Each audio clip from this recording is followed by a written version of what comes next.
Want money for real estate? Hi, I'm Phil Pustiowski with Freedom Mentor.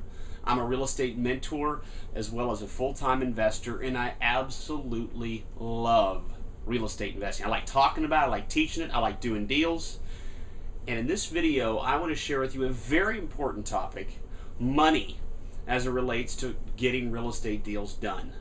So, I'm going to peel back some layers in this video, some things you probably wouldn't ordinarily hear, and I want to expose some of the misconceptions, some of the myths, as well as share with you really how to do it right. So first, let's talk about the 30,000 foot view of money. So often, I hear when I talk to people that are first getting started or those that are really trying to get into the business, they always share with me that their biggest problem, the biggest issue they have is money. They tell me that if they had the money, they could do a lot of deals and that they'd make all this money. And I would argue that if you took a poll of 100 people right now off the street, kind of like a Family Feud, survey says, the majority of them would tell you that if they had, say, $500,000 in their bank account, they could be successful at real estate investing because, that's the biggest problem, money. And they would, typically point to, hey, there's 3 houses down the road that are great deals right in my own neighborhood. I just don't have the money, but if I did, I'd fix them up and I'd resell them. I made all this money. As you can tell from my tone of voice, I am not convinced that money is the biggest problem in real estate investing. In fact, I would argue the biggest problem is great deals. Great deals are what's missing. I have a lot of friends and associates that are lending money for real estate investors. And they always tell me their biggest problem has nothing to do with their lack of money. It's the lack of great deals that students or investors bring to the table. That they're structured correctly. That they've been done in such a way where they reduce the risk but maximize the rewards. So great deals is what's missing. Now, great deals presupposes something really important. That somebody knows what a great deal is. Finding the great deals, structuring them, negotiating them, putting them together with the right paperwork, yes, that is incredibly important. But it also means you have to know what they look like. And one of the biggest problems with money, when you have access to a lot of it for real estate, is it can enable you. Money can be an enabler. It can enable you to make bad decisions that can be very costly. So, for many of you watching this video right now, what you're about to discover is where to start with the process of money for real estate. And it starts with a great education and the ability to find great deals and structure them. Because when you have great deals, then the money options open up. And that's the key to this. Money for real estate money is really not a problem when you have great deals. Money is only a problem when you have marginal deals. And there are a lot of marginal deals out there. You can find tons of bad deals. They're everywhere. The challenge is finding good deals and getting educated. So what I want to do now is I want to break down these different options because this goes into a whole new subject matter that I'm really passionate about. All right, let's talk about bank money. Bank money, really, really interesting. Banks lend up to 10 times as much money as they have in their vaults. Here's what I mean. All right, let's say they're going to lend $100,000 for someone to buy a house. Technically, that bank only has about $10,000 in their bank account to lend this amount of money.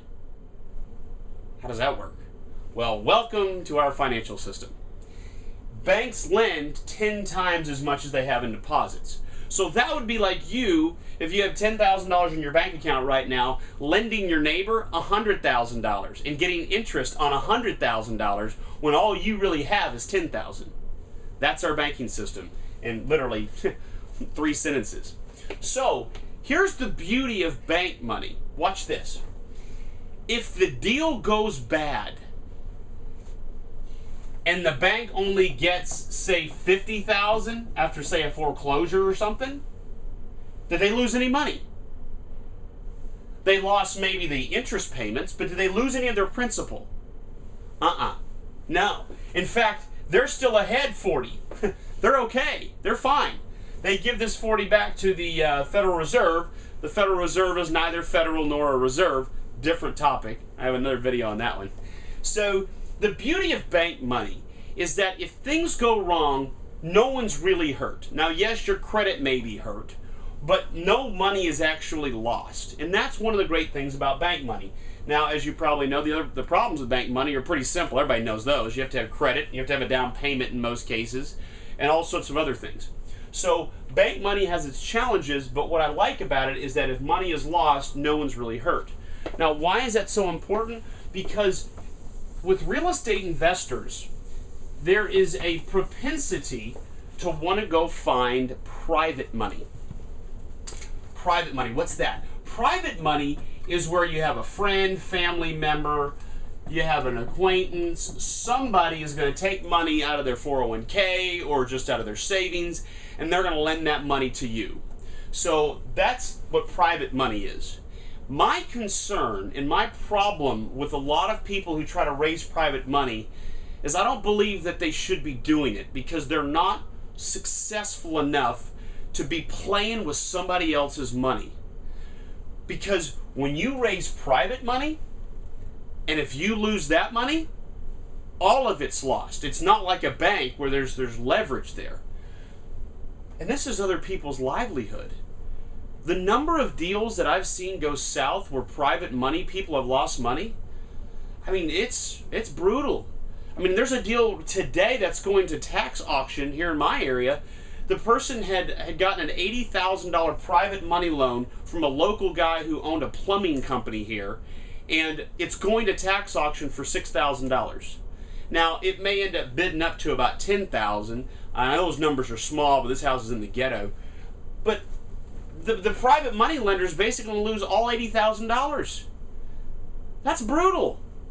So I am not a huge fan of private money for people that aren't already really good at the business and know what they're doing. Now, once you are good and you do know the business well, private money can be nice. It can be used for down payments.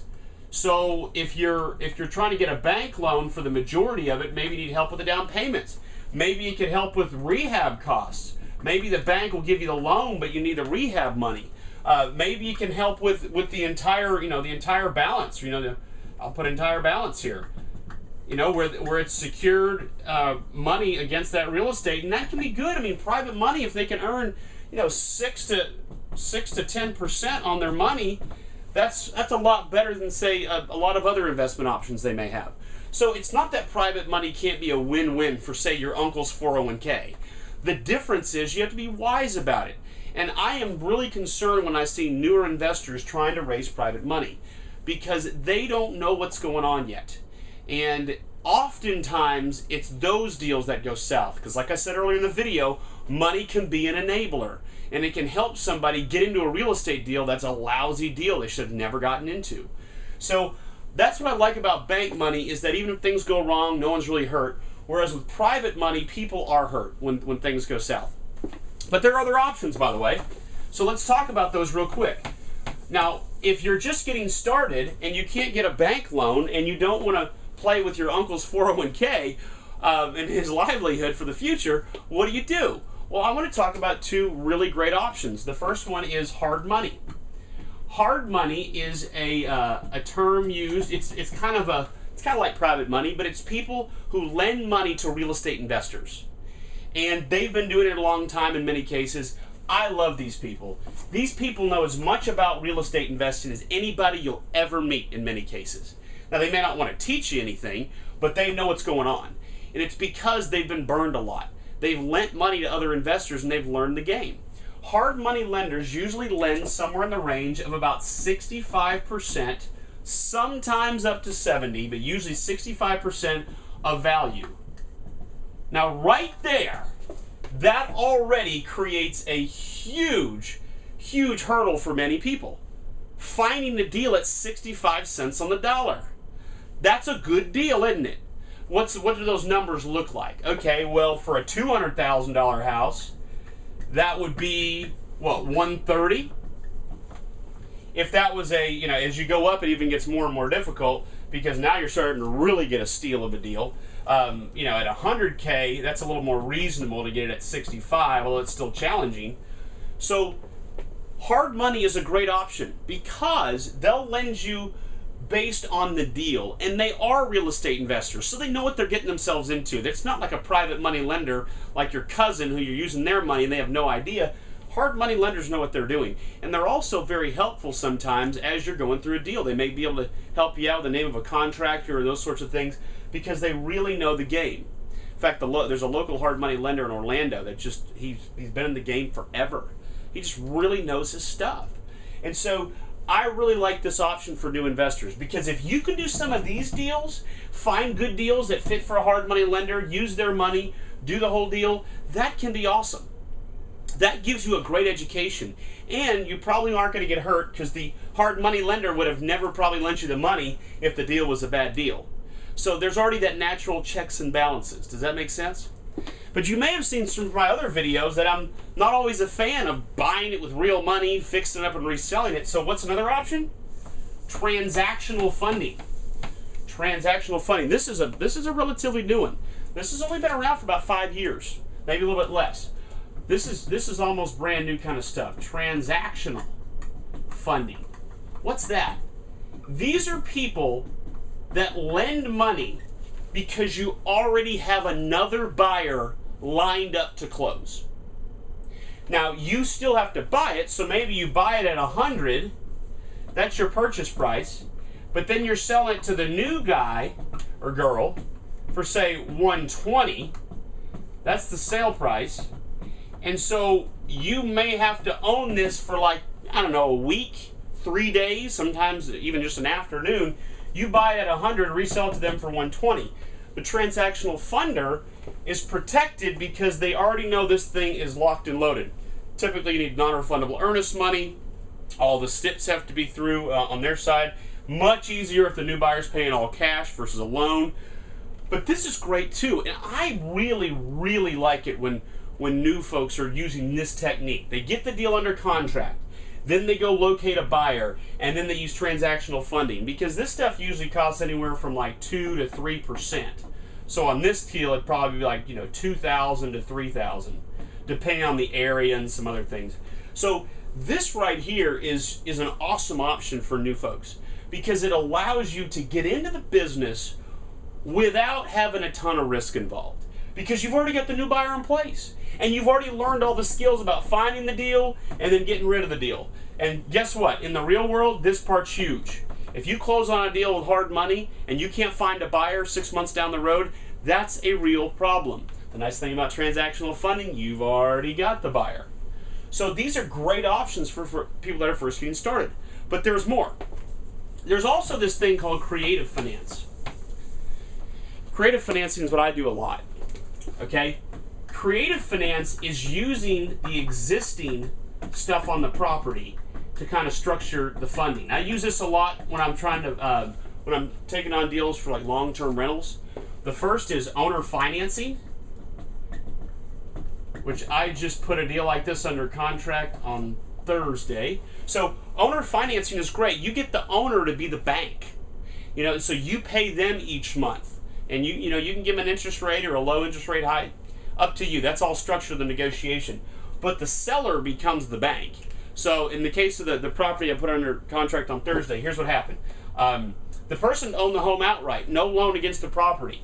So we worked out $93,000 was how much was going to be the loan, the owner finance loan.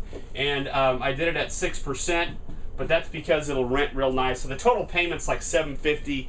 It's going to rent for like 12, well, maybe 1,200, maybe 1,300 depending, and a lot of great stuff on that deal. The value is awesome. So really winner. And the thing is, I didn't have to go to get a bank loan for it. I was able to use the owner as the bank, but they've lived there. They know the home, so they understand a lot of the risks involved in it. It's a slam dunk. Another thing you can do is what we call a subject to, and that's where you take over an existing loan. You take over a bank loan that somebody else got on their home. And I get the question a lot. I'm like, well, you know, I get sellers ask me quite a bit. They go, well, why would you take over my loan when you can just go get a new one? And I tell them, I say, look, it's because your loan is a lot lower interest rate than mine would be. If you go to a bank as an investor, they jack up the interest rate. But it's a lot lower of an interest rate if you buy the home to live in, because banks have done their numbers. Those that live in the home, they have a lower default rate than investors do. So subject to is another way to go about the process of money for real estate, where you're not actually going to a bank, you're not going to a hard money lender, you're not going to a transactional funder, you're not getting private money, you're not doing owner financing, you're literally taking over the existing mortgage. So I hope what this video has shared with you is that there are plenty of options, but in most cases, the key is a great deal, structured correctly, and then your funding options or your money options open up. And I'm just not a big fan of somebody going out there and trying to do deals when they don't know what they're doing, especially if you're going to lose somebody else's money. I mean, it's one thing to lose your own money in a bad investment decision. It's another thing to lose grandpa's money. And this goes beyond real estate too. I mean, you've watched these television shows like Shark Tank, where people will spend their life savings.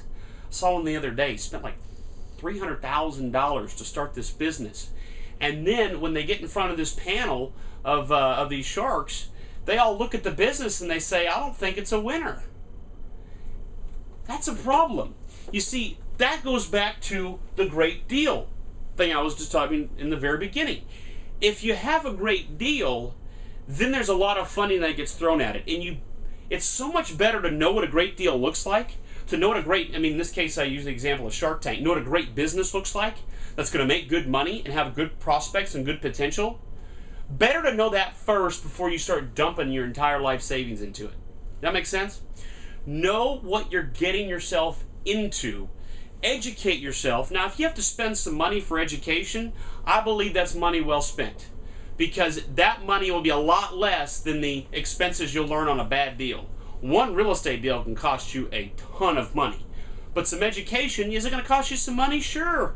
But it's the right kind of expenditure, because now you're getting yourself into a position where you can be wise with the decisions you make. And that really starts with the decision about money. So if you want money for real estate, go put together some great deals. How you do that?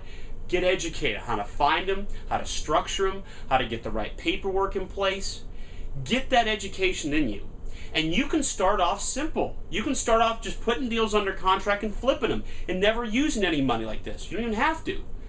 A lot of the people that we train and coach and mentor, that's what we do. It's baby steps. You know, we start them with some smaller deals. Make 6,000, make 10,000, make 20. Not a lot of money before they dive in to the bigger stuff. And then eventually, you may become this rock star that raises tons of private money. We have one of our students who now does these large mobile home parks, 3 million plus, and he raises millions of dollars to buy these things, because mobile home parks, a lot of banks won't lend on the mobile homes, they'll only lend on the actual land, and they usually only lend about 60 to 70% of the land. So a big chunk of a $3 million mobile home park purchase is actually private money. But this guy is just flat out knows his stuff. He's been through our program. He's made a lot of money with us. He went on to make a lot of money after working with us. Really knows his stuff. Super dependable. You really can trust this guy. And so him raising money is not nearly as difficult. He has a great deal. He can present what the numbers are. He can show his track record. And I also feel confident this guy, when he raises that kind of money, is not gonna hurt a bunch of other people. So I probably took that in a direction you may not have expected. But as you can tell, I'm passionate about it. I think you should be very cautious about using tons of money in real estate before you know what you're doing. All right, well, I'm Phil Pustiowski with Freedom Mentor. I really appreciate you being on this video. Check out our other stuff as well. This is just a tip of the iceberg of what we share on these videos. And I also have a great book out called How to Be a Real Estate Investor. I think you could gain a lot from that if you haven't already read it. And other than that, happy investing, and thanks for watching.